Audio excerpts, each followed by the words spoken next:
हिंदी व्याकरण का रहता है, इसीलिए हम संपूर्ण हिंदी व्याकरण का ही वीडियो लेके आ गए हैं। एक ही वीडियो में संपूर्ण हिंदी व्याकरण आज हम देखेंगे, जिसमें हम लोग थ्योरी और प्लस ऑब्जेक्टिव दोनों देखने का प्रयास करेंगे। और ये हिंदी व्याकरण इतना इंपॉर्टेंट रखता है आपको एग्जाम के दृष्टिकोण से। अगर ये सिंगल वीडियो आप लोग अगर देख लेते हैं तो हमें नहीं लगता है इसके बाद अगर हिंदी व्याकरण के रिगार्डिंग आप लोगों को कोई वीडियो देखने की आवश्यकता है। ठीक है, रिवीजन के दृष्टिकोण से ये हम वीडियो लाए हैं। आप लोग का थ्योरी और प्लस ऑब्जेक्टिव दोनों हम लोग साथ कराएंगे, बस कंसिस्टेंसी के साथ आप लोग देखते जाइए। ठीक है, हम लोग सबसे पहले देखेंगे इसमें है वर्ण, विचार और उच्चारण संबंधी। सबसे पहले समझते हैं वर्ण क्या होता है। ठीक है, ध्यान रखिएगा, वर्ण उस मूल ध्वनि को कहेंगे जिसके खंड या टुकड़े नहीं किए जा सकते हैं। जैसे कि मान लीजिए अगर एग्जाम्पल के तौर पर अ लेते हैं तो अ का आप टुकड़े कर सकते हैं? नहीं कर सकते हैं। जैसे मान लीजिए आम लेते हैं तो आम का तो टुकड़ा कर सकते हैं, एक ठो आ हो जाएगा आज प्लस म हो जाएगा, लेकिन अ का तो टुकड़े नहीं कर सकते हैं, तो उसे ही वर्ण कहेंगे जिसके टुकड़े नहीं किए जा सकते हैं। ठीक है, सब। और इसी में एक और आता है वर्णमाला। ठीक है, तो वर्णमाला क्या होता है? तो वर्णों के व्यवस्थित रूप को वर्णमाला कहते हैं। हिंदी में कुल 50 वर्ण है, याद रखिएगा। हिंदी में कुल कितने वर्ण है? 50 वर्ण है, जिसमें से क्या है 13 ठो स्वर है। ठीक है, और 33 ठो व्यंजन है, और 4 जो है संयुक्त व्यंजन वर्ण है। ठीक है, हम उस पर भी चर्चा करेंगे। 13 स्वर है, 33 व्यंजन है और 4 संयुक्त व्यंजन वर्ण है। ये भी याद रखिएगा, कभी कभी पूछते स्वर कितने हैं? 13, व्यंजन कितने हैं? 33, संयुक्त व्यंजन वर्ण कौन है? 4, और टोटल वर्ण कितने हैं? 50। ये भी याद रखिए। ठीक है, उसी में हम सबसे पहले चर्चा करेंगे स्वर कौन कौन है। ठीक है, स्वर कौन कौन है? तो स्वर में आ जाते हैं अ, आ, हर्षी, दीर्घी, हर्षु, दुर्गु, री, ए, ऐ, ओ, औ, अंग, अ। ये जितने भी है ये सभी स्वर के अंतर्गत आ जाते हैं 13। ठीक है, और व्यंजन कितने हैं? 33 है। तो जितने भी इधर बच गया सब क्या है? व्यंजन है, जिसमें से स्पर्श व्यंजन 25 ठो होते हैं। ये भी याद रखें, स्पर्श व्यंजन कितने होते हैं? 25 ठो होते हैं। अब हम बात करते हैं 4 जो होता है संयुक्त व्यंजन वर्ण होता है, वो कौन कौन है? उसमें भी होता है अंतस्थ, उष्ण और संयुक्त। क्या होता है? अंतस्थ, उष्ण और संयुक्त। अंतस्थ के अंतर्गत आते हैं, अंतस्थ के अंतर्गत आते हैं, अंतस्थ के अंतर्गत आते हैं य, र, ल, व। ये 4 ठो है अंतस्थ। ठीक है, उष्ण के अंतर्गत आते हैं, उष्ण के अंतर्गत आते हैं तलाबे स, मूर्धन स, दंत स और ह। उसके बाद एक और आते हैं संयुक्त। तो संयुक्त के अंतर्गत कौन कौन आते हैं? अक्ष, तर, ज्ञ और री। क्या होता है? री। ठीक है, ये जो आते हैं ये सारे के सारे आप लोगों को अच्छे से नोट डाउन कर सकते हैं, याद कर सकते हैं। ठीक है, अब हम चलते हैं क्वेश्चन की ओर। ये समझ गए? ठीक है, उसमें भी होता क्या है, उच्चारण स्थान का भी, इसमें उच्चारण स्थान दोनों इंक्लूड है। तो उच्चारण स्थान भी पूछता है कभी कभी। उच्चारण स्थान, जैसे कोई भी वर्ड दे दिया, उसका उच्चारण स्थान किससे है? तो उच्चारण स्थान में याद रखिएगा, हमेशा आपको कहते हैं कंठ से, तालु से, मूर्धा से, दंत से, ओठ से। इतना हो गया एक ठो से। जबकि संयुक्त पूछा जाता है कंठ तालु से, कंठ ओष्ठ से, दंत ओष्ठ से, नासिक से। इतना इंपॉर्टेंट है जो पूछा जाता है। ठीक है, तो क्वेश्चन के साथ हम लोग करते जाते हैं। ये हो गया थ्योरी, बेसिक हो गया। चलिए अब हम लोग चर्चा करते हैं क्या चीज, क्वेश्चन को देखते हैं। इसी प्रकार हम लोग पूरा हिंदी व्याकरण का आज खंगाल डालेंगे। ठीक है, चलिए शुरू करते हैं आज का फर्स्ट क्वेश्चन से। आज का फर्स्ट क्वेश्चन है चवर्ण का उच्चारण स्थान है। चौवर्ण, जितने भी चौवर्ण होते हैं उसके उच्चारण स्थान कौन कौन है? तो याद रखिएगा, चौवर्ण के अंतर्गत कौन कौन आते हैं हमें बताइए। तो चौवर्ण के अंतर्गत क्या है उच्चारण स्थान? चौवर्ण का उच्चारण स्थान कहाँ है? तालु से होता है। किससे होता है? तालु से होता है। जितने भी चौवर्ण है, य है, तलाबे स है, हर्षी, दीर्घी, जितने भी है ये सब किसके उच्चारण स्थान है? तालु से आते हैं। जिसे खंड या टुकड़े नहीं किया जा सकता उसे क्या कहते हैं? अभी तुरंत चर्चा की, जिसके खंड या टुकड़े नहीं किए जा सकते हैं उसे क्या कहते हैं? वर्ण कहते हैं। संयुक्त व्यंजन है, इनमें से कौन कौन है जो संयुक्त व्यंजन है? तो संयुक्त व्यंजन चर्चा किए हैं हम, अक्ष, तर, ज्ञ और री जो है उपयुक्त सभी जो है संयुक्त व्यंजन है। अक्ष, तर, ज्ञ और री टोटल कितने हैं? 4 है। नेक्स्ट आइए, तलाबे सो वर्ण का उच्चारण स्थान है। तलाबे सो जो है उच्चारण स्थान कहाँ से होता है? तो तलाबे सो का उच्चारण स्थान होता है तालु से। तो से तलाबे सो, चलिए जैसे य, तलाबे सो, हर्षी, दीर्घी, आज जितने भी चौवर्ण होंगे सभी का उच्चारण स्थान तालु से होंगे। य का उच्चारण स्थान इसमें बोल रहा है य का उच्चारण स्थान आप लोग हमें बताइए। आप लोग जैसे अपने से खुद से सेल्फ करने का प्रयास कीजिए। जैसे कि य इस टाइप से आपको करने का प्रयास कीजिएगा तो हो जाएगा। तो य भी तालु के स्थान जैसे य होते हैं, तालाबे सौ आते हैं, हर्षी आते हैं, दीर्घी आते हैं, जितने भी चौवर्ण आते हैं सभी तालु के अंतर्गत आते हैं। ठीक है, चलिए नेक्स्ट है क वर्ण का उच्चारण स्थान है। क वर्ण का उच्चारण स्थान है, यानी कि क वर्ण का जितने भी होते हैं सब किसके अंतर्गत आते हैं? कंठ के अंतर्गत आते हैं। जितने भी क वर्ण होंगे सब कंठ के अंतर्गत आएंगे। तो कंठ के अंतर्गत और कौन कौन आते हैं? तो जैसे अ आते हैं, आ आते हैं, विसर्ग आते हैं, ह आते हैं, ये सब कंठ के अंतर्गत आते हैं। ह का उच्चारण स्थान क्या हो जाएगा? कंठ, अभी तुरंत चर्चा किए हैं। अनुस्वार और विसर्ग अभी तुरंत चर्चा किए हैं। अनुस्वार और विसर्ग भी को क्या कहते हैं, लेकिन अनुस्वार और विसर्ग से पूछे तो ये भी आते हैं कंठ के अंतर्गत, कंठ से बोले जाते हैं। जबकि अनुस्वार और विसर्ग को क्या कहते हैं? तो अनुस्वार और विसर्ग को क्या कहते हैं? अयोगवाह के अंतर्गत आते हैं। क्या आते हैं? अयोगवाह के आते हैं। अनुस्वार और विसर्ग अयोगवाह के अंतर्गत होते हैं, क्योंकि यह न तो पूर्णतः स्वर होता है और न ही व्यंजन होता है, उसे ही अयोगवाह कहते हैं। ठीक है, नेक्स्ट है मूर्धन स, है ना, का उच्चारण स्थान क्या है? तो मूर्धन स का उच्चारण स्थान क्या हो जाएगा? मूर्धा। मूर्धन स तो मूर्धा, मूर्धन स तो मूर्धा। और मूर्धा से अंतर्गत और क्या कौन कौन आते हैं? तो आते हैं रो आते हैं। कौन कौन आते हैं? रो आते हैं, री आते हैं, जितने भी ट वर्ग है सभी आते हैं मूर्धा के अंतर्गत। चलिए 10 नंबर क्वेश्चन पे आइए। वर्ण कितने प्रकार के होते हैं? वर्ण कितने प्रकार के होते हैं? 2 प्रकार के होते हैं, स्वर वर्ण और व्यंजन वर्ण। स्वर्ण वर्णों की संख्या कितनी है? हम चर्चा किए हैं स्वर्ण वर्ण की संख्या कितनी है, ऊपर भी हम लोग चर्चा किए हैं कितने हैं।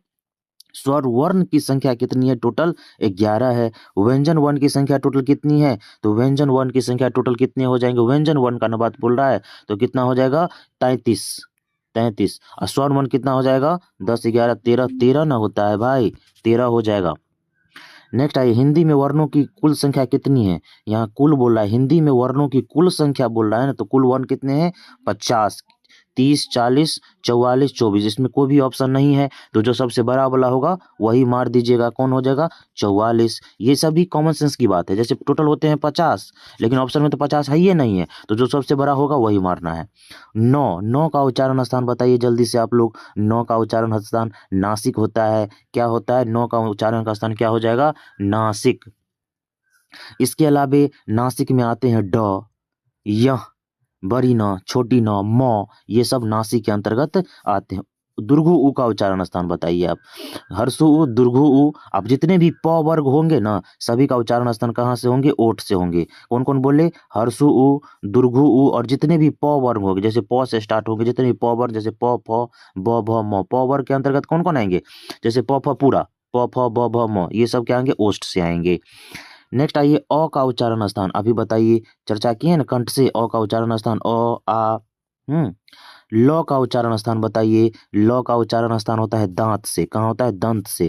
तो दंत से और कौन कौन आते हैं? तो दंत से और जितने भी त वर्ग हो, जैसे त थ द ध न, ये त थ द ध न, ठीक, सॉरी त थ द ध न नहीं होगा, न तो नासिक हो जाएगा। तो त थ द ध ये जो कंठ से, और दंत स भी हो जाएंगे दांत से। ड का उच्चारण स्थान है ड का उच्चारण स्थान आप लोग बताइए। अभी तुरंत चर्चा किए हैं कौन से? नासिक से। कहाँ हो जाएगा? नासिक से। नेक्स्ट आइए, हर्षी और दीर्घी ई वर्णों का उच्चारण स्थान है। हर्षी ई और दीर्घी ई का उच्चारण स्थान क्या हो जाएगा? तालु। क्या हो जाएगा? तालु। ऊपर भी चर्चा हुआ है। व का उच्चारण स्थान क्या है? व का उच्चारण स्थान हमें आप लोग बताइएगा, आप लोग अपने से भी प्रैक्टिकली करके देखिएगा। तो व का उच्चारण स्थान क्या हो जाएगा? दांत प्लस ओष्ठ, दंत ओष्ठ हो जाएगा। दांत प्लस ओष्ठ व हो जाएगा। इसमें भी फ भी आते हैं दंत ओष्ठ के अंतर्गत। विसर्ग का उच्चारण स्थान है। विसर्ग का उच्चारण स्थान कहाँ से है? कंठ से है। कहाँ से है? कंठ से है। निम्नलिखित में से महाप्राण अघोष वर्ण कौन सा है? महाप्राण अघोष वर्ण के अंतर्गत कौन कौन आते हैं? तो महाप्राण अघोष वर्ण के अंतर्गत आते हैं 6। निम्नांकित में महाप्राण घोष, महाप्राण, इसमें अघोष इसमें है घोष, तो महाप्राण अघोष के अंतर्गत कौन आते हैं? भ। नेक्स्ट है, किस वर्ण का उच्चारण कंठ एवं तालु के सहयोग से होता है? तो कंठ और तालु, कंठ और तालु के सहयोग से इनमें से कौन है जिसका उच्चारण स्थान कंठ एवं तालु से होता है? तो कंठ और तालु के सहयोग से होता है कौन? ए। कंठ और तालु से कौन सा होता है? ए। नेक्स्ट है, किस वर्ण का उच्चारण कंठ और ओष्ठ के सहयोग से होता है? कंठ ओष्ठ, यानी कंठ और ओष्ठ से मिलकर होता है किनका? ओ का, किनका, ओ का, जिसमें कंठ और ओष्ठ दोनों प्रयोग होता है। नेक्स्ट, हिंदी वर्णमाला में वर्णों का कितने भागों में बांटा गया? हिंदी वर्णमाला में वर्णों को कितने भागों में बांटा गया है? 2 भागों में बांटा गया है। वर्णों के समूह को क्या कहते हैं? वर्णों के समूह को वर्णमाला कहते हैं। ठीक है। नेक्स्ट क्वेश्चन है, मुंह से बोले जाने वाले स्वर्ण वर्णों को क्या कहते हैं? मुंह से बोले जाने वाले स्वर्ण वर्णों को क्या कहते हैं? निर्नुनासिक। क्या कहते हैं? निर्नुनासिक। भ का उच्चारण स्थान क्या है? भ का उच्चारण स्थान है ओष्ठ। ग का उच्चारण स्थान कौन सा है? ग का उच्चारण स्थान है कंठ। नेक्स्ट, व्यंजन के कितने प्रकार होते हैं? व्यंजन के कितने प्रकार होते हैं? 3 प्रकार होते हैं। व्यंजन के 3 प्रकार होते हैं। देखिए, सभी पूछा हुआ क्वेश्चन है।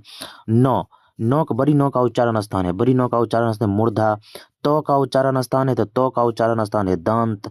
छ का उच्चारण स्थान क्या है? तो छ का उच्चारण स्थान है तालु। ये सब ध्यान रखना है, बस ये वीडियो काफी है आप लोगों के लिए। ध का उच्चारण स्थान क्या है? ध का उच्चारण स्थान क्या हो जाएगा? दंत। आ हर्षी, ऊ का उच्चारण स्थान क्या है? आ दीर्घी और ऊ का दुर्घ ऊ, दीर्घी ई दुर्घ ऊ का उच्चारण स्थान कौन सा है? दीर्घ स्वर। फ का उच्चारण स्थान कौन सा है? ओष्ठ। ट का उच्चारण स्थान कौन सा है? ट का उच्चारण स्थान है मूर्धा। नेक्स्ट आइए, स्वरों के उच्चारण में लगने वाले समय के आधार पर स्वर्ण वर्ण के कितने भेद होते हैं? स्वरों के उच्चारण में लगने वाले समय के आधार पर स्वर्ण वर्ण के कितने भेद होते हैं? स्वर्ण वर्ण के कितने भेद होते हैं? 3। च का उच्चारण स्थान क्या है? च का उच्चारण स्थान है तालु। च का उच्चारण स्थान है तालु। निम्नलिखित में से अंतस्थ व्यंजन कौन सा? अंतस्थ व्यंजन के अंतर्गत कौन से आते हैं? ल। ठीक है, कौन आते हैं? ल। एक मात्रिक स्वर निम्न में से कौन सा है? एक मात्रिक स्वर निम्नलिखित में से कौन है जो एक मात्रिक स्वर के अंतर्गत आते हैं? ह्रस्व स्वर। कौन? ह्रस्व स्वर। मुक्ताक्षर की अंतिम ध्वनि क्या होती है? मुक्ताक्षर की अंतिम ध्वनि क्या होती है? मुक्ताक्षर की अंतिम ध्वनि होती है स्वर। कौन सी? स्वर। निम्नलिखित चिन्हों में से इकहारा उदाहरण चिन्ह कौन है? इकहारा उदाहरण का इनमें से स्थान है कौन सा? पूर्ण विराम। नेक्स्ट है, त्र क्या है? त्र क्या है? अभी तुरंत चर्चा की है ना, अक्ष, त्र, ज्ञ, अक्ष, त्र, ज्ञ और री जो है संयुक्त के अंतर्गत आते हैं। वर्णों के उच्चारण समूह को क्या कहते हैं? वर्णों के उच्चारण समूह को क्या कहते हैं? वर्णों के उच्चारण समूह को वर्णमाला कहते हैं। भ का उच्चारण स्थान, भ का उच्चारण स्थान है ओष्ठ। ओष्ठ यानी कि ओठ। ल का उच्चारण स्थान बताइए, ल का उच्चारण स्थान कौन सा हो जाएगा? तो ल का उच्चारण स्थान कौन सा होता है? अंतस्थ। सॉरी, लो कौन सा व्यंजन है? तो अंतस्थ के अंतर्गत आते हैं। अंतस्थ जैसे य, र, लो और वो जो होता है अंतस्थ के अंतर्गत आते हैं। नेक्स्ट क्वेश्चन है, शब्द में हम लोग आते हैं। क्या किस में आ जाते हैं? शब्द। ठीक है, सबसे पहले समझते हैं जो शब्द क्या होता है। सबसे पहले क्या समझेंगे? शब्द क्या होता है। शब्द क्या होता है? शब्द। ठीक है, सबसे पहले शब्द समझ लीजिए, शब्द होता क्या है, उसके बाद आगे बढ़ेंगे। शब्द जो है वर्णों या ध्वनि के मेल से बने हुए स्वतंत्र या सार्थक वर्ण समूह को ध्वनि समूह को क्या कहते हैं? शब्द कहते हैं। फिर से समझ लीजिए, वर्णों या ध्वनियों को जो मेल से बनता है स्वतंत्र एवं सार्थक वर्ण समूह या ध्वनि समूह को शब्द कहते हैं। ठीक है, सार्थक क्या होता है? तो अर्थ की दृष्टि से शब्द 2 तरह के होते हैं, एक होता है सार्थक, एक होता है निरर्थक। ठीक है, जबकि रचना के आधार पर सबके 3 भेद होते हैं। रचना के आधार पर कितने होते हैं? 3 भेद होते हैं, जिसमें कौन कौन होते हैं? रूढ़, यौगिक और योग रूढ़ होते हैं। जबकि उत्पत्ति के आधार पर सबके 5 भेद होते हैं। उत्पत्ति के आधार पर कितने होते हैं? शब्द के 5 भेद होते हैं, जिसमें होता है तत्सम, तद्भव, देशज, विदेशज, एक होता है संकर। लेकिन आप लोगों को 4 समझना है, तत्सम, तद्भव, देशज और विदेशज। तो ये जो तत्सम, तद्भव, देशज, विदेशज होते हैं उत्पत्ति के आधार पर होते हैं, जबकि रचना के आधार पर रूढ़, यौगिक, योग रूढ़ होते हैं। ठीक है,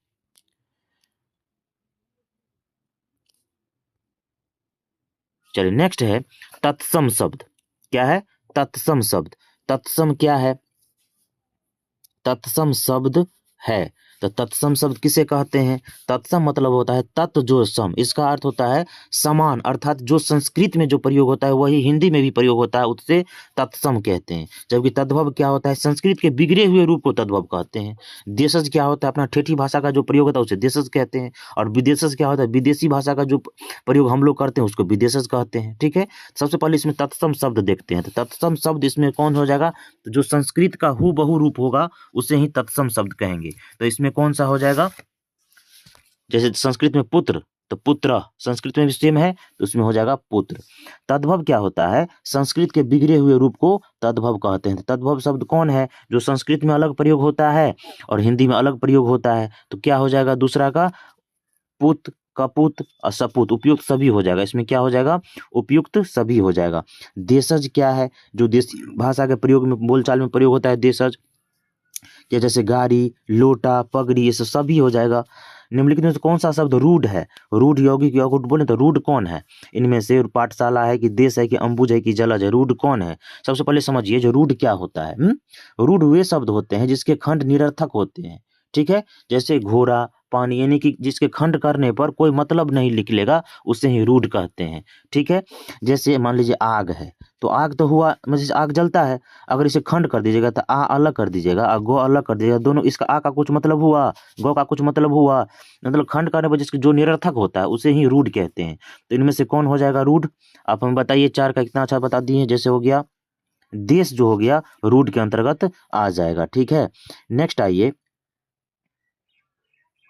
हो गया। दिए गए शब्दों में से कौन सा शब्द योग रूढ़ का उदाहरण है? योग रूढ़ का उदाहरण है, तो योग रूढ़ क्या होता है?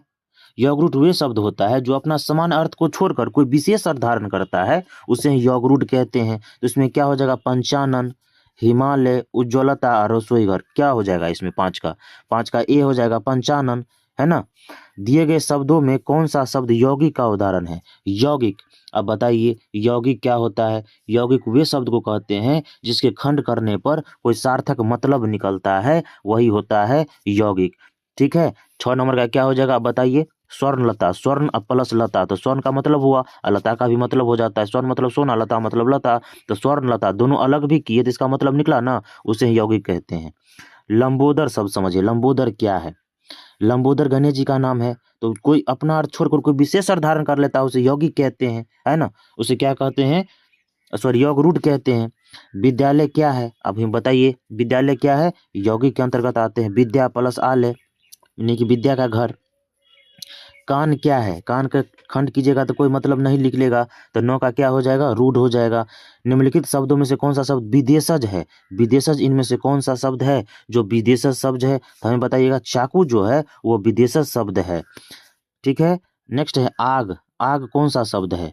आग जो है वो कौन सा शब्द है? तो आग जो है तद्भव शब्द है, आग तद्भव शब्द है। खेत, खेत कौन सा शब्द है? बताइए। खेत हम लोग प्रयोग करते हैं, खेत, खेत कौन सा है? तद्भव शब्द है। पंख, पंख कौन सा शब्द है?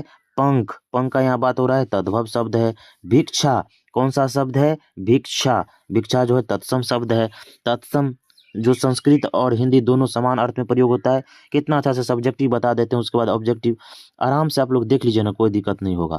पिंजरा शब्द है, पिंजरा कौन सा शब्द है? देशज शब्द है। उत्पत्ति की दृष्टि से शब्द के कितने भेद होते हैं? ऊपर भी हम लोग बताए हैं थ्योरिटी में, कितने भेद होते हैं? 4। उत्पत्ति के आधार पर कितने होते हैं? 4, लेकिन ज्यादातर हम लोग 5 पढ़ते हैं, लेकिन 4 ही आप लोग पढ़िए, बोले थे ना, ठीक है। शंकर को हम लोग इग्नोर करेंगे। वाष्प क्या है?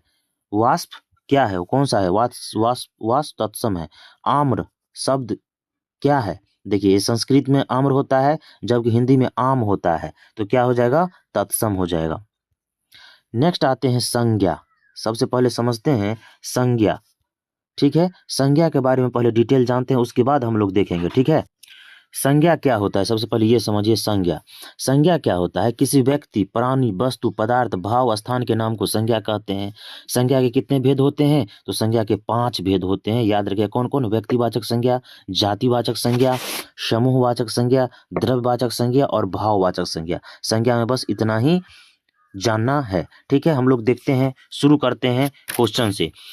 पहला क्वेश्चन है, संज्ञा रूप से, मुख्य रूप से संज्ञा के कितने भेद होते हैं? हम कितना चर्चा किए हैं, संज्ञा के कितने भेद होते हैं।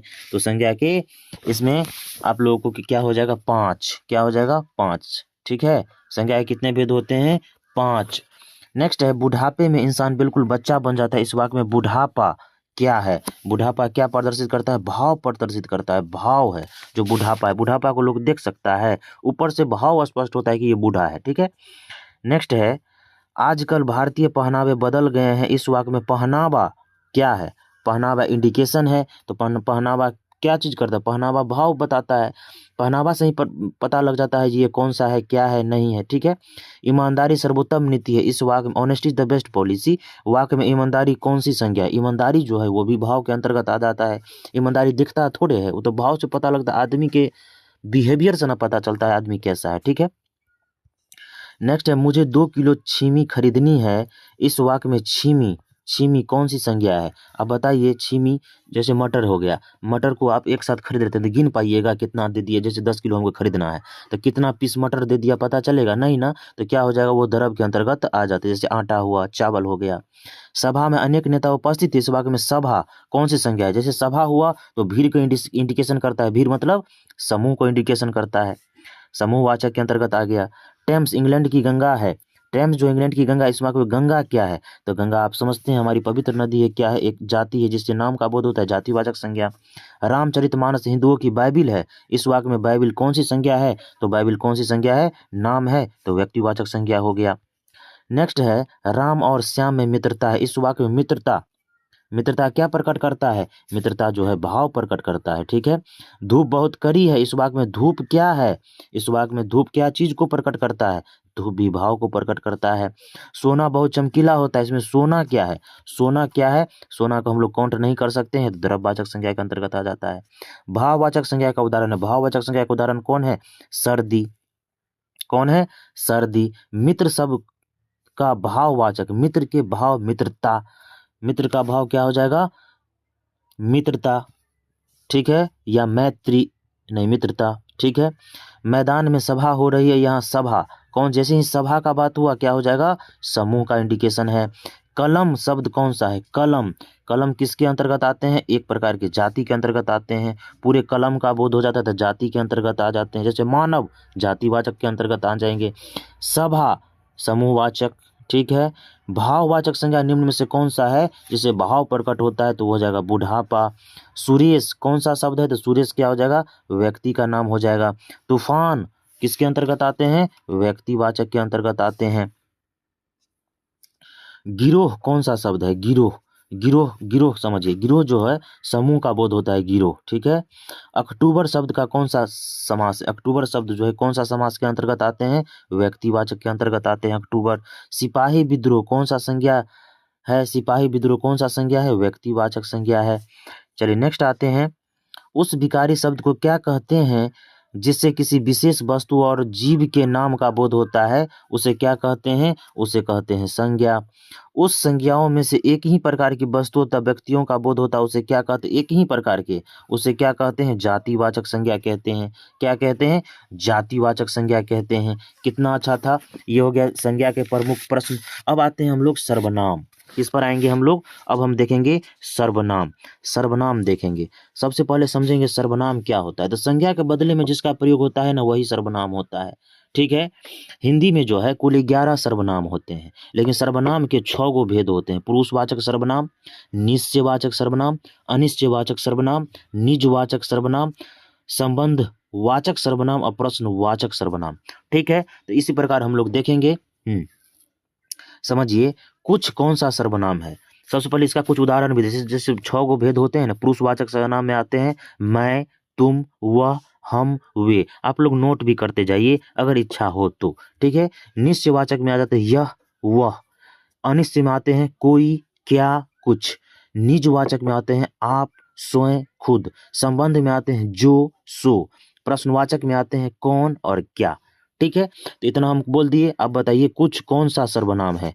कुछ हम ऊपर चर्चा किए हैं, अनिश्चयवाचक। कुछ मतलब निश्चित नहीं है, अनिश्चयवाचक। आप यह काम स्वयं करें, इस वाक्य में निजवाचक सर्वनाम का उदाहरण कौन है? निजवाचक सर्वनाम का इनमें से कौन सा उदाहरण हो जाएगा? स्वयं, खुद, सेल्फ। क्या कौन सा सर्वनाम है? क्या यानी कि प्रश्नवाचक चिन्ह लग गया तो क्या हो जाएगा? प्रश्नवाचक। निम्नलिखित में से सर्वनाम है, इनमें से कौन है जो सर्वनाम का उदाहरण है? तो वह क्या है? सर्वनाम का उदाहरण है, पुरुषवाचक सर्वनाम के अंतर्गत आता है वह। नेक्स्ट है, आपने क्या खाया है? इस वाक्य में क्या क्या क्या हो जाएगा? तो प्रश्नवाचक वाक्य यानी कि क्वेश्चन मार्क। सर्वनाम का भेद इनमें से कौन है जो सर्वनाम का भेद है? तो संबंधवाचक सर्वनाम। 6 गो भेद होते हैं ना, सर्वनाम के। मैं आप चला जाऊंगा, मैं यानी कि मैं खुद से चला जाऊंगा, इस वाक्य में आप कौन सा सर्वनाम है? तो आप बताइए कौन सा सर्वनाम है? निजवाचक। आप मतलब खुद, स्वयं, खुद। सर्वनाम के कितने भेद होते हैं? तो सर्वनाम के 6 भेद होते हैं। सर्वनाम के कितने भेद होते हैं? 6। यह गाय खूब दूध देती है, इस वाक्य में यह क्या है? ऊपर भी चर्चा किए हैं, यह निश्चयवाचक। यह मतलब डिफिनिट, निश्चयवाचक। कोई आ रहा है, पता नहीं कौन आ रहा है, तो कोई आ रहा है मतलब अनिश्चित है, अनिश्चयवाचक हो जाएगा। कुछ खा लो, कुछ मतलब डिफिनिट नहीं है कितना खा लो, कुछ खा लो मतलब अनिश्चयवाचक। मैं यह काम आप कर लूंगा, यानी कि खुद से कर लूंगा, इस वाक्य में आप बताएं तो निजवाचक हो जाएगा।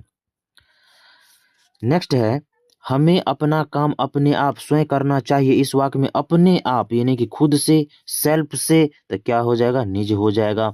वह स्वतः ही जान जाएगा, इस वाक्य में स्वतः, खुद जान जाएगा, इसका मतलब क्या हो जाएगा? खुद जान जाएगा, स्वतः ही जान जाएगा, निजवाचक।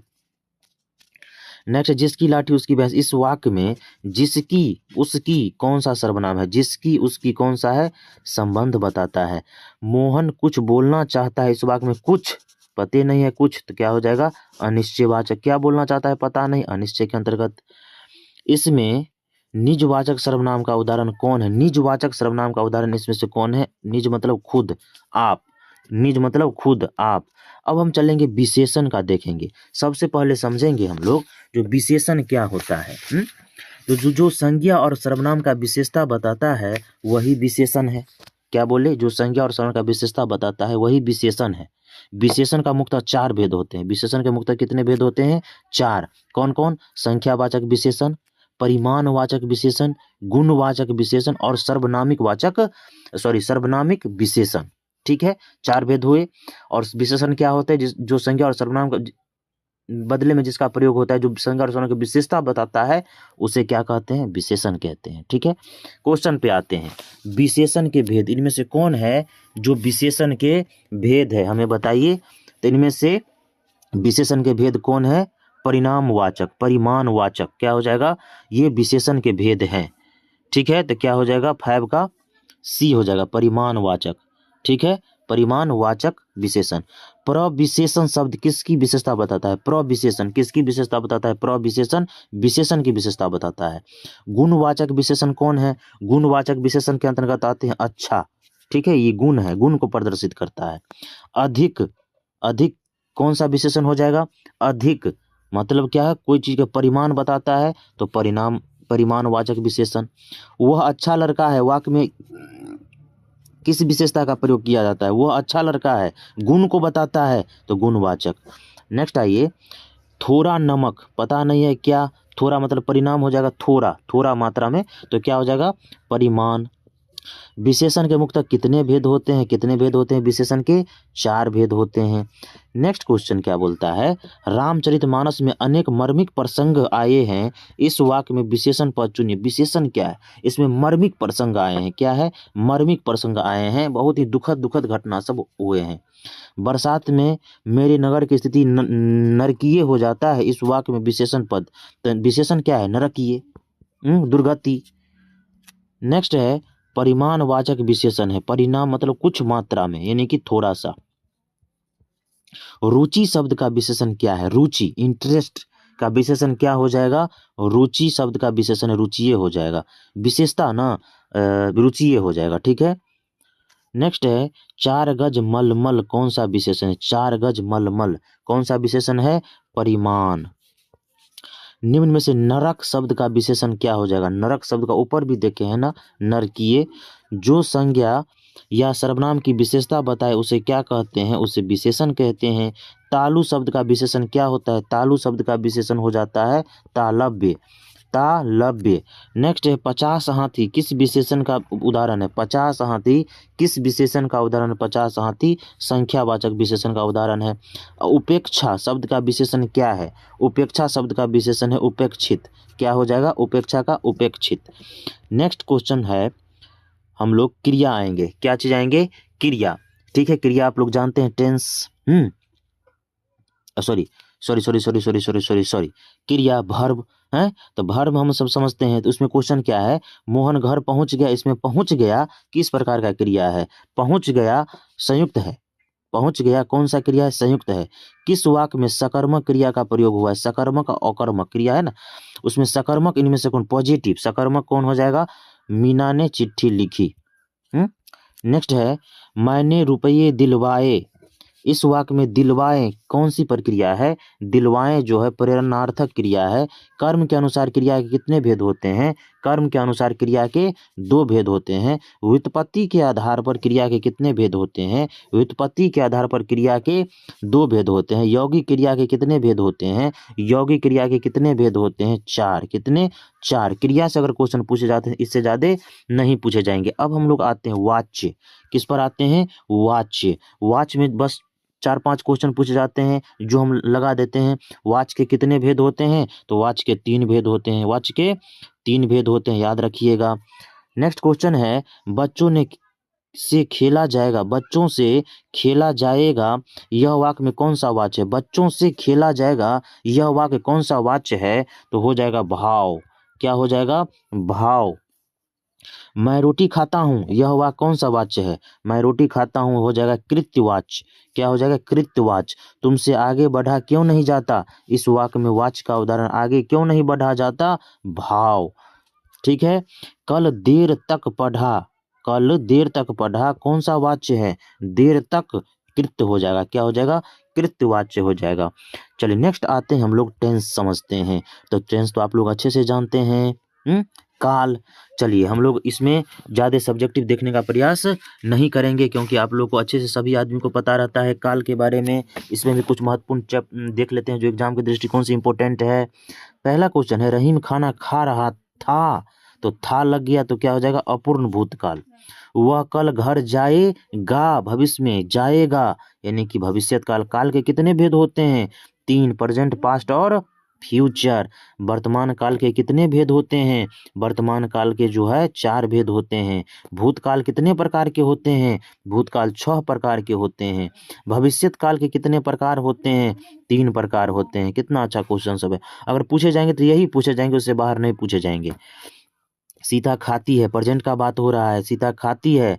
इस वाक्य का भूतकाल कौन सा, मतलब ये प्रेजेंट को भूत बनाना है यानी कि बीता गया यानी कि बीतना हुआ उसमें बना देना है। तो क्या हो जाएगा, सीता खा चुकी।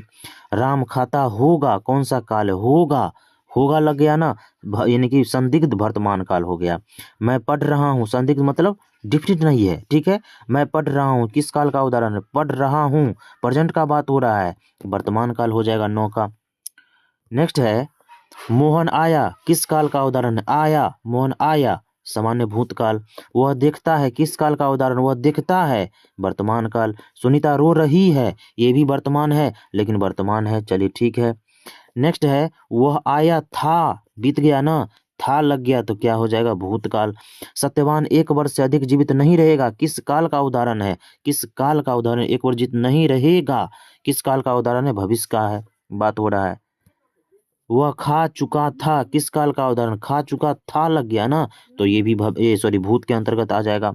अब समझते हैं हम लोग कारक, है ना, कारक बहुत इंपॉर्टेंट चैप्टर है कारक। आइए कारक में क्या होता है, सबसे पहले कारक के कितने भेद होते हैं ये समझते हैं, याद रखिएगा, बहुत सुंदर है ये एक्सरसाइज। कारक के 8 भेद होते हैं, कर्ताने, कर्म को, करण से, संप्रदान, अपादान, संबंध, अधिकरण, ये सब सारा 8 हो जाते हैं, ठीक है। अमृता कलम से लग गया ना, तो कौन सा कारक हो जाएगा, कर्ताने, कर्म को, करण से। आलोक स्टेशन से आ रहा है, स्टेशन से आ रहा है, क्या हो जाएगा, आपादान। क्योंकि पेड़ से अलग होने का अगर बोध होता है ना तो आपादान हो जाएगा, नहीं तो करण हो जाएगा। जैसे पेड़ से पत्ते गिरते हैं, आपादान, ये सब याद रखिएगा, ठीक है। वीरेंद्र ने हरिवंश को गाय दी, को गाय दी, ने में को कौन सा कारक है, को पूछ रहा है ना, तो को हो जाएगा संप्रदान, को के लिए। बंदर पेड़ पर बैठा, इस वाक्य में पेड़ पर, पेड़ से, पेड़ पर, में पर, अधिकरण, में पर, अधिकरण हो जाएगा, ठीक है। नेक्स्ट होगा मित्र मुझे माफ कर दो, मित्र एक्सक्लेमेशन चिन्ह लग गया ना, तो क्या हो जाएगा, इसमें एक्सक्लेमेशन चिन्ह लग जाता है तो हो जाता है संबोधन। शिक्षक छात्रों को ज्ञान देते हैं, इस वाक्य में छात्रों को कौन सा कारक है, छात्रों को, कर्ता ने, कर्म को, संप्रदान को के लिए, ठीक है, किसी को कुछ देता है, ये हो गया। नेक्स्ट है दयानंद की बहन पढ़ने में बहुत तेज है, इस वाक्य में की कौन सा कारक है? की जो है कौन सा कारक है? संबंध। विपत्ति में धैर्य धारण करना चाहिए, इस वाक्य में कौन सा कारक है? तो में हो जाएगा अधिकरण। में पर हे भगवान एक्सक्लेमेशन चिन्ह लग गया ना, यह लड़की तो बहुत झूठ बोलती है, इस वाक्य में हे भगवान एक्सक्लेमेशन साइन लग गया यहाँ पे, तो कौन सा प्रयोग होता है यहाँ पे एक्सक्लेमेशन में? संबोधन। वह छत से गिर गया, अलग होने का बोध होता है ना, तो क्या हो जाएगा? आपादान। राम ने भिखारी को पैसे दिए, राम ने भिखारी, इस वाक्य में को किस कारक को विभक्त करता है? कर्म को। कर्ता ने कर्म को पूछता है ना, ठीक है। मीरा को जिंदगी से बहुत घृणा है, इस वाक्य में से हो जाएगा ना, तो कर्ता ने कर्म को करण से। घर से लौटा हुआ लड़का, यानी कि घर से लौटा हुआ लड़का आपादान। छत से उतरी हुई लता किस कारक का उदाहरण है? छत से उतरी हुई लता किस कारक का उदाहरण है? आपादान कारक का उदाहरण है। नेक्स्ट है को के लिए। को के लिए कौन सा हो जाएगा? कर्ता संप्रदान अधिकरण कर। को के लिए बोल रहा है तो हो जाएगा संप्रदान। को के लिए।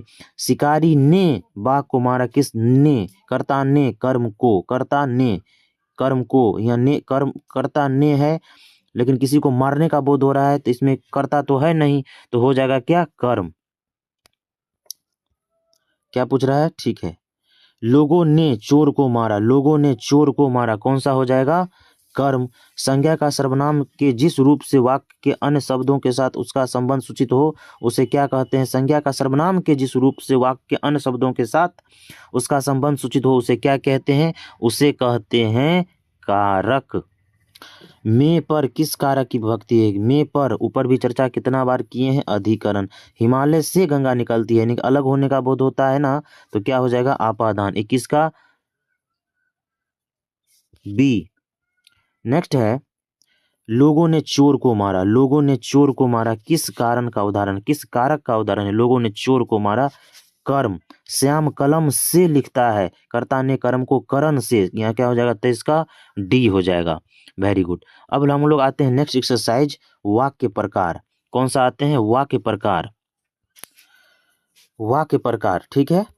रचना की दृष्टि से वाक्य के कितने भेद होते हैं? वेरी इंपॉर्टेंट क्वेश्चन होते हैं, 3 होते हैं। रचना की दृष्टि से वाक्य के 3 भेद होते हैं। निम्नलिखित में कौन सा वाक्य मिश्र वाक्य है, यानी कि मिक्सचर वाक्य कौन सा है? मिला जुला, मतलब 2-3 वाक्य को मिला के एक वाक्य बनता है, वो मिक्सचर वाक्य कौन है? तो जो छात्र परिश्रम करता है वह परीक्षा में सफल होता है, ठीक है। नेक्स्ट क्वेश्चन है निम्नलिखित में संयुक्त वाक्य कौन सा है? संयुक्त वाक्य। संयुक्त वाक्य इनमें से कौन सा हो जाएगा? माँ जगी रहती है और बच्चा सोया रहता है। Very good. निम्नलिखित में से कौन सा है? कौन सा सरल वाक्य है? सरल वाक्य का निम्नलिखित में से कौन सा उदाहरण है? उसने अपने मित्र का घर खरीदा। नेक्स्ट है, इससे बाहर करने की आवश्यकता नहीं है मेरे भाई, आप लोगों को आराम से आप लोग एक वीडियो देख लेना। निम्नलिखित वाक्य में से कौन सा वाक्य मिश्र वाक्य है? मिश्र वाक्य का इनमें से कौन सा उदाहरण हो जाएगा? उसने कहा कि मैं नेता हूँ। निम्नलिखित वाक्य में कर्मवाच्य कौन सा है? कर्मवाच्य। कर्मवाच्य का उदाहरण है मोहन से पुस्तक पढ़ी नहीं जाती। नेक्स्ट है निम्नांकित वाक्यों में संयुक्त वाक्य। संयुक्त वाक्य ऊपर भी चर्चा किए हैं, माँ सोई और शिशु खेल रहा है, या माँ जग रही है, बच्चे सो रहे हैं। सरल वाक्य का उदाहरण बताना है। सरल वाक्य का उदाहरण हो जाएगा अखिलेश्वर गीत गाता आ रहा है। चलिए नेक्स्ट है निम्नलिखित में से सरल वाक्य। सरल वाक्य ऊपर भी चर्चा किए हैं। सरल वाक्य कौन हो जाएगा? दया निधान प्रतिभाशाली छात्र है। संधि विच्छेद, वेरी इंपॉर्टेंट। संधि विच्छेद हम लोग देखेंगे। संधि विच्छेद मतलब क्या होता है? संधि विच्छेद का मतलब होता है तोड़ कर बनाना। संधि विच्छेद का मतलब क्या होता है? तोड़ कर बनाना। संधि विच्छेद बहुत पूछे जाते हैं आप लोगों के एग्जाम में, इसलिए संधि विच्छेद से कोई कॉम्प्रोमाइज नहीं करना है। हम अच्छे से संधि विच्छेद को देखेंगे, ठीक है। सबसे पहले समझते हैं संधि क्या होता है, ठीक है। तो 2 अक्षरों की आपस में मिलाने से उनके रूप और उच्चारण में परिवर्तित हो जाता है, या 2 वर्णों के मेल से बने हुए विकार को संधि कहते हैं। जैसे मान लीजिए गण यहाँ क्या है? मान लीजिए यहाँ पर गणेश है, क्या है? गणेश है। गणेश, तो गणेश किससे मिलकर बना है? गण प्लस इस किससे बना है, गण आ प्लस इससे मिला है तो गणेश हो गया। इसी प्रकार का होता है, ठीक है। संधि के 3 भेद होते हैं, स्वर, व्यंजन और विसर्ग, याद रखिए, इतना याद रखना है संधि में। हम लोग शुरू करते हैं, देखते हैं, ठीक है। वैसे अगर स्वर संधि का बात कीजिएगा तो उसका भी 5 भेद होता है, उतना आप लोग डीपली नहीं जाना है, बस इतना ऑब्जेक्टिव देख लीजिए, आपका काम हो जाएगा।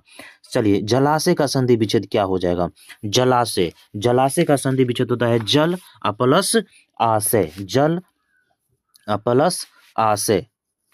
उत्जोरनत, उत्जोरनत यानी कि उन्नत हो जाएगा। देखिए कितना सुंदर सुंदर क्वेश्चन है, इससे बार पूछ भी नहीं करेगा, ये गारंटी है। तो 10th और 12th दोनों के लिए रामबाण है। कोई भी एग्जाम जैसे SSC GD जिसमें हिंदी पूछता हो, ये वीडियो है उसके लिए टॉनिक का काम करेगा। हिमालय का संधि विच्छेद, हिम प्लस आलय, कहाँ है हिम प्लस आलय, खोजिए, C नंबर में। अत्यधिक, अति, अति हो जाएगा, अति जोर अधिक, यानी कि क्या हो जाएगा, अत्यधिक, अति जोर अधिक, ठीक है, अति जोर अधिक, अत्यधिक। नयन, ने जोर अन, याद रखिएगा ये सब, नयन क्या हो जाएगा, ने जोर अन। पवन, पो जोर अन। परोपकार, पर जोर उपकार, ये भी याद रखिएगा, परोपकार, पर जोर उपकार। संधि में क्या होता है, संधि में क्या होता है, संधि में टूट फूट होता है, मतलब विच्छेद होता है। नेक्स्ट है अ प्लस ए में कौन सा अक्षर बनेगा, अ प्लस ए से कौन सा अक्षर बनता है, अ प्लस ए से कौन सा अक्षर बनेगा, ए, है ना, ए, अ, ए, ठीक है। परम जोर औसत, परमौसत, कौन सा संधि है, कौन सा संधि का, यानी कि ये स्वर संधि में कुछ होगा तो स्वर संधि में कौन सा होगा, वृद्धि संधि। अति जोर अंत, अत्यंत हो जाएगा, क्या हो जाएगा, अति जोर अंत, अत्यंत, यानी कौन सा हो जाएगा, 10 का C हो जाएगा। नेक्स्ट है अ जोर सॉरी ई जोर अ में क्या बनेगा, ई जोर अ से क्या बनेगा, आप लोग अपने भी कर करके देख लिए, प्रैक्टिकली करके देखिए क्या बनेगा, य बनेगा। ने जोर अन, नयन, कौन सा संधि है, स्वर संधि के अंतर्गत आता है ये, कौन सा संधि है, नयन अयादि संधि है। दिक जोर अंबर, दिगंबर, क्या हो जाता है, दिक जोर अंबर होता है क्या, दिगंबर। नेक्स्ट है दिक जोर गज, कौन सा संधि है, दिग्गज, कौन सा संधि है, दिग्गज जो है व्यंजन संधि है। परीक्षा, परी जोर इच्छा, परी जोर इच्छा, ध्यान रखना है हर्षीकार होगा, क्या होगा, हर्षीकार होगा, दीर्घिकार नहीं मारिएगा, परी हर्षीकार, हर्षीकार प्लस दीर्घिकार, ठीक है। नेक्स्ट है पीताम्बर, पित जोर अंबर, पीताम्बर का क्या होता है, पित जोर अंबर। रामायण का संधि विच्छेद क्या होगा, रामायण का हो जाता है राम जोर अयन, आयन नहीं मारिएगा, राम जोर अयन। नेक्स्ट है लंबोदर, कौन सा संधि है, लंबोदर, लंबोदर का संधि विच्छेद क्या हो जाएगा, हो जाएगा लंब जोर उदर। स्वागत, सु जोर आगत, क्या हो जाएगा, सु जोर आगत हो जाएगा। नेक्स्ट है विद्यालय की संधि विच्छेद, विद्या प्लस आलय। ज्योतिर्गमय का उदाहरण है, ज्योतिर्गमय कौन सा संधि का उदाहरण है, ज्योतिर्गमय विसर्ग संधि का, ज्योति विसर्ग लग जाएगा। स्वर संधि का उदाहरण कौन सा है, स्वर संधि का उदाहरण इनमें से कौन सा नहीं है बोल रहा है ना, तो स्वर संधि का उदाहरण नहीं कौन हो जाएगा, वाक्पति। स्वर संधि का उदाहरण है, नहीं है वाक्पति, जबकि है कौन हो जाएगा, बधुत्व। दुर्गंध शब्द का संधि विच्छेद क्या होगा, दुर्गंध शब्द का संधि विच्छेद होगा दुह जोर गंध विसर्ग संधि। संगम शब्द का संधि विच्छेद क्या हो जाएगा, सम जोर गम संगम। अंतःपुर, अंतःपुर का संधि विच्छेद क्या हो जाएगा, अंतः जोर पुर, अंतःपुर। शब्द का संधि मनोह, मनोहर शब्द का, मनोहर, मनः जोर हर विसर्ग संधि 27 का B हो जाएगा, ठीक है। संधि के कितने भेद होते हैं, 3 ठो, स्वर, व्यंजन और विसर्ग। महोजस्वी का संधि विच्छेद, महोजस्वी का संधि विच्छेद क्या हो जाएगा, महा जोर ओजस्वी। पीताम्बर शब्द का संधि विच्छेद क्या होगा, पीताम्बर शब्द का संधि विच्छेद हो जाएगा पित जोर अंबर। पंचम शब्द का संधि विच्छेद होगा पम जोर चम, याद रखिए कितना अच्छा अच्छा है, यही से पूछा जाता है ना भाई। स्वार्थ का संधि विच्छेद क्या है, स्वार्थ, स्वार्थ का संधि विच्छेद हो जाएगा सु जोर अर्थ। संधि में किनका प्रयोग होता है, संधि में किनका प्रयोग होता है, संधि में किसका प्रयोग होता है, संधि में 2 वर्णों का प्रयोग होता है। यद्यपि शब्द का संधि विच्छेद क्या होता है, यदि जोर अपि, यद्यपि का क्या होता है, यदि जोर अपि। पयोधर शब्द का पयः जोर धर विसर्ग संधि के अंतर्गत आते हैं। चलिए नेक्स्ट है संधि का समान अर्थ क्या होता है, संधि का समान अच्छा होता है, संधि का, संधि मतलब मेल, संधि का मतलब क्या होता है, मेल, जुटना। चलिए नेक्स्ट आते हैं हम लोग विलोम शब्द, तो विलोम तो आप लोग अपने से कर लीजिएगा, जैसे उल्टा, विलोम मतलब उल्टा, तो रात का दिन, यही सब आप कर लीजिएगा विलोम। हम आते हैं सबसे अच्छा हम लोग आते हैं ये भी कर लीजिएगा, पर्यायवाची भी कर लीजिएगा आप लोग, पर्यायवाची से बहुत पूछा जाता है। जैसे दूध का क्या होता है, तो दूध का होता है क्षीर, ये सब भी याद रखिएगा पर्यायवाची। हम चलते हैं सीधे डायरेक्ट समास की तरफ, जिससे बहुत ज़्यादा पूछा जाता है। उपसर्ग प्रत्यय हिंट दे देते हैं, याद रखिएगा। उपसर्ग जो है, उपसर्ग पहले रहता है, क्या होता है, उपसर्ग पहले, ठीक है, उपसर्ग पहले लगता है। जैसे गैर हाजिरी, क्या है, गैर हाजिरी, तो इसमें क्या हो जाएगा, गैर, उपसर्ग पहले लगता है, ये याद रखिए। और एक होता है प्रत्यय, तो प्रत्यय जो होता है वह बाद में लगता है, प्रत्यय जो है वह बाद में लगता है, ये भी याद रखिएगा। तो उपसर्ग पहले और प्रत्यय बाद में। जैसे बिल्कुल, तो क्या हो जाएगा, बी, ये सब याद रखिएगा, ठीक है, या बिल, जे भी हो। उसके बाद आते हैं प्रत्यय, तो प्रत्यय बाद में, जैसे फैलाव, तो अंतिम में आव है, तो अंतिम में क्या हो जाएगा, आव। तो यानी कि उपसर्ग पहले और प्रत्यय बाद में लगता है। Very good. उपसर्ग प्रत्यय आप लोग अच्छे से देख लीजिए, इस वाली नहीं पूछता है। कुछ समास हम लोग देख लेते हैं, क्या देख लेते हैं, समास, जिससे बहुत ज़्यादा क्वेश्चन पूछे जाते हैं। समास से बहुत ज़्यादा क्वेश्चन पूछे जाते हैं, समास से और इनके भेद से बहुत ज़्यादा क्वेश्चन पूछे जाते हैं, इसलिए समास को हम लोग इग्नोर नहीं कर सकते हैं। सबसे पहले समझते हैं समास क्या होता है, क्या समझेंगे, समास। समास जो होता है, दो या दो से अधिक जब पद अपने विभक्त चिन्ह या अन्य शब्दों को छोड़कर एक पद हो जाता है, वही समास होता है। जैसे राजा की कन्या, हम लिखते हैं राजा की कन्या, बराबर क्या होगा, राजकन्या भी लिख सकते हैं, तो यही समास है। और समास के 7 ठो भेद होता है, याद रखिएगा। कितने भेद होता है समास को, 7 ठो भेद होता है। कौन सा, तत्पुरुष, कर्मधारय, बहुब्रीहि, अव्ययी भाव, द्विगु, द्वंद्व और नए समास, ठीक है। नए समास से बहुत कम पूछा जाता है, लेकिन 7 ठो होता है, समझ गए ना, ठीक है। साथ चलते हैं और करते जाएंगे, ठीक है। पहला क्वेश्चन है मुंह तोड़। मुंह तोड़ जो है वो हो जाता है तत्पुरुष समास। क्या हो जाता है, तत्पुरुष समास। तत्पुरुष समास होता है जिस समास में अंतिम शब्द यानी कि उत्तर पद प्रधान होता है, उसे क्या बोलते हैं हम लोग, तत्पुरुष समास, जिसका अंतिम पद प्रधान होता है। जैसे मुंह तोड़, तो तोड़ जो है तोड़ दिया, मुंह उसका तोड़ना, तोड़ना अंतिम पद है, प्रधान होता है, तत्पुरुष समास कहलाता है। जैसे दूसरा में है नीलकंठ। क्या है दूसरा में, नीलकंठ, कौन सा समास है, तो याद रखिएगा, नीलकंठ जो है बहुब्रीहि समास है, यानी कि कोई अपना अर्थ को छोड़कर कोई विशेष अर्थ धारण करता है, उसे नीलकंठ कहते हैं। जैसे शंकर जी का नीलकंठ नाम है ना, तो नीलकंठ से आप लोग क्या समझ, शंकर जी समझ आते हैं। तो नीलकंठ जो अपने अर्थ को छोड़कर कोई विशेष अर्थ धारण कर लेता है, वही बहुब्रीहि समास है। नेक्स्ट है मुंह चोर में कौन सी समास है।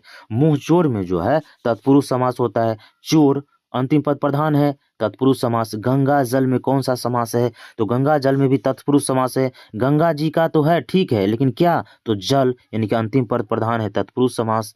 नेक्स्ट है पुस्तकालय में कौन सा समास है। पुस्तकालय में जो है ये भी तत्पुरुष समास है। क्यों, पुस्तक तो है लेकिन आले लगा हुआ है, पुस्तकों का घर, तत्पुरुष समास, यानी कि आले महत्वपूर्ण है, अंतिम पद प्रधान है, तत्पुरुष समास। हाथों हाथ, याद रखिएगा, जिसमें भी बीच में डैश लग जाएगा ना, जिसमें भी बीच में डैश लग जाता है, सॉरी सॉरी सॉरी सॉरी, वो उसको हम क्या बोलते हैं, जैसे बीच में अगर जिसको डैश लग गया, समझिए द्वंद्व समास है। लेकिन इसमें हाथों हाथ का बात हो रहा है ना, द्वंद्व का चर्चा नहीं ना है, तो अव्ययी भाव मारिएगा। अव्ययी भाव समास किसे कहते हैं, ये भी इंपॉर्टेंट है। तो इसका क्या होता है, पहला पद अव्यय होता है और जो भी होता है वह क्रिया विशेषण के रूप में प्रयुक्त होता है। पहला पद क्या होता है, अव्यय होता है। जैसे हाथों हाथ हो गया, यथाशीघ्र हो गया, प्रतिदिन हो गया, बेकाम हो गया, अकारण हो गया, यथाशक्ति हो गया, ये सब अव्ययी भाव समास के अंतर्गत आते हैं। नेक्स्ट है नीलकमल। नीलकमल किस समास के अंतर्गत आते हैं, बहुब्रीहि। तो नीलकमल से समझ जाते हैं ना अपने लोग, जो विष्णु भगवान का बात हो रहा है, ठीक है। धर्म विमुख में कौन सा समास है, धर्म से विमुख कौन सा समास हो जाएगा, तत्पुरुष। विमुख, ठीक है, अलग। शंखनाद में कौन सा समास है, शंख नाद, यानी कि शंख बजाना, नाद करना, अव्ययी भाव समास का उदाहरण है, अव्ययी भाव समास का उदाहरण है। नेक्स्ट है चंद्रशेखर में कौन सा समास है, चंद्र में शेखर, बहुब्रीहि समास। चंद्रशेखर यानी कि जिसके शिखर पर चंद्र हो, शिव जी, बिना पानी, माता सरस्वती का बात हो रहा है तो बहुब्रीहि समास। लोटा डोरी बीच में लग गया ना तो द्वंद्व समास हो जाएगा, 12 का डी हो जाएगा। लोटा डोरी याद रखिएगा, जैसे माता डैश पिता, बीच में डैश लग गया ना द्वंद्व समास, जिसमें बीच में डैश लगा मारिएगा द्वंद्व। दाल भात भाई बहन। सभा भवन में कौन सा समास है? सभा के लिए भवन यानी कि क्या हो जाएगा? तत्पुरुष। भवन इंपोर्टेंट है, अंतिम पद प्रधान है। शोकाकुल, शोक से व्याकुल, कौन सा समास हो जाएगा? तत्पुरुष समास। 10 मुख कौन सा समास हो जाएगा? 10 मुख कौन सा समास हो जाएगा? 10 मुख यानी कि रावण, बहुब्रीहि समास हो गया। 10 मुख से इंडिकेशन होता है ना रावण का। नीलांबर, नीला हो अंबर जिसके, यानी कि क्या हो जाएगा नीलांबर में? बहुब्रीहि समास। हिमालय, हिम जोर आले, कौन सा समास है? हिमालय, हिम जोर आले यानी कि तत्पुरुष समास। हम एक बार समास को जितने भी सब्जेक्टिव बनते हैं उसको हम लोग एक बार देख लेते हैं। सबसे पहले था तत्पुरुष समास, ठीक है। समास के सबसे पहले समझिए 7 गो भेद होते हैं। पहला तत्पुरुष समास। तत्पुरुष समास में होता है जिस समास में अंतिम शब्द यानी कि उत्तर पर प्रधान हो उसे तत्पुरुष समास कहते हैं। जैसे विषधर यानी कि विष को धारण करने वाला, सिर तोड़ सिर को तोड़ने वाला, पॉकेट मार पॉकेट को मारने वाला, यानी कि मनोहर मन को हरने वाला। अंतिम पद प्रधान है ना, उत्तर पद प्रधान है। नेक्स्ट आते हैं हम लोग देख लेते हैं कर्मधारय समास। तो कर्ता तत्पुरुष को ही कर्मधारय समास कहते हैं, इसीलिए इसमें प्रथम पद जो होता है विशेषण होता है और दूसरा पद जो होता है विशेष्य होता है। जैसे महाकाव्य, महान है जो काव्य। महात्मा, महान है जो आत्मा। बीरबाला, वीर है जो बाला। इसी प्रकार बहुब्रीहि में इसमें कोई भी पद प्रधान नहीं होता है बल्कि समस्त पद को छोड़कर कोई विशेष अर्थ धारण कर लेता है, उसे बहुब्रीहि समास कहते हैं। जैसे नीलकंठ, भगवान शिव जी का बात हो रहा है। दशानन, रावण का बात हो रहा है। लंबोदर, गणेश जी का बात हो रहा है। नेक्स्ट होता है अव्ययी भाव। इसका पहला पद अव्यय होता है और यह विशेषण के रूप में प्रयोग होता है, जैसे भी बोल दिए हम लोग। द्वंद्व में आते हैं, बीच में डैश लग जाएगा ना, द्वंद्व समास है। इसके सभी पद प्रधान होते हैं, द्वंद्व समास कहलाते हैं। जैसे राधा कृष्ण, पाप पुण्य लाभ हानि, ठीक है। एक होता है द्विगु समास। इसका पूर्व पद संख्यावाचक होता है, जैसे जिससे संख्या का इंडिकेशन होता है। जैसे छमाही, 6 का इंडिकेशन होता है ना। दोपहर, 2 का निरूपण होता है ना। चौराहा, 4 का निरूपण होता है ना। नवग्रह, 9 का होता है ना। त्रिकाला, त्रिभुज, त्रिभुज मतलब 3 भुजा वाले। इससे पंचमुख, 5 भुजा वाले, 5 मुखों वाले। तो ये सब जैसे जिसमें संख्या का इंडिकेशन होगा ना वो हो जाएगा द्विगु। और नए समास क्या होता है? जिस समास का पूर्व पद जो होता है निषेध सूचक होता है, नकारात्मक होता है, उसे नए समास कहते हैं। जिसमें नकारात्मक का स्पष्ट होगा ना उसे नए समास कहेंगे। जैसे आजन्मा यानी कि 9 जन्मा हुआ है। नापसंद, पसंद नहीं है। अचल मतलब जो नहीं चल सकता है, जिसमें 9 लग जाएगा ना नए समास है। इससे बाहर एक भी नहीं पूछेगा। इतना अगर हिंदी व्याकरण का सीरीज आप लोग कर लेते हैं 10th और 12th या भी जितने भी एग्जाम होते हैं तो आप लोग के लिए रामबाण सीरीज साबित होगी। हम लोग मिलेंगे नेक्स्ट वीडियो में, तब तक के लिए खूब मन लगाकर पढ़िए। टेक केयर, बाय बाय, जय हिंद, धन्यवाद।